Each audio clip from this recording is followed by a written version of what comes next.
Salam dostlar, rayon xəstəxanalarının birində idim. Deməli, təcili tibbi yardım maşını xəstəxanaya ağır bir vəziyyətdə bir yaşlı xanımı gətirdi və bu yaşlı xanımı xəstəxanaya yerləşdirdikdən sonra xanımın oğluna yığdılar, nəvələrini yığdılar, qızını yığdılar. Heç biri bu xanıma yiyə durmadı. Heç biri oğlu, qızı anasına yiyə durmadı. Daha sonra xanımın doğrudan da vəziyyəti ağır idi və nə qədər də tibb bacıları, həkimlər çalışdılarsa, yaşlı xanımın, yaşlı ananın, yəni ölümün pəncəsindən qurtara bilmədilər və rəhmətə getdi.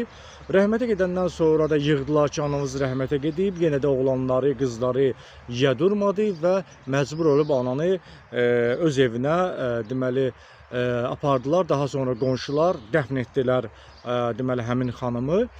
Bundan sonra isə 2 gün keçəndən sonra isə dəfn pulu üçün, yəni ölü pulu üçün oğlanlar gəldilər arsız-arsız, qızlar gəldilər arsız-arsız, qırğın elədilər ki, bəs kağız verin, bəs anamızın pulunu almağa gəlmişik. Yaxşı, ana ümumiyyətlə xəstə olanda, can üstü olanda gözü axtarırdı, qapıdakı bu dəqiqə oğlum gələcək, qızım gələcək içəri. Niyə onda yox idi sən? Niyə görə onda ananızı, atanızı axtarmırdınız?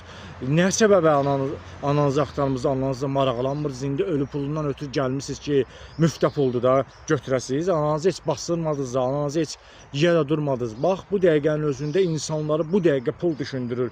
Düşündürmür ki, bu ana, bu ata ümumiyyətlə bu övladı dünyaya gətirib, onu bəsləyib, onu bu boyda eləyib, ona təhsil verib, ona tərbiyə verib. Nəyə görə valideynlərə qarşı bu günləri övladlar çox pis münasibət bəsləyirlər? Nəyə görə övladlar yəni anaya qarşı bu qədər qəddardırlar? Yəni anaya qarşı doğrudan mı bu qədər qəddar olmaq olar? Yəni ana müqəddəsdir. Anaya qarşı belə ümumiyyətlə qəddarlıq, anaya qarşı belə laqeydlik olmağı mən başa düşə bilmirəm. Yəni dünyada, Azərbaycanda belə insanlar var.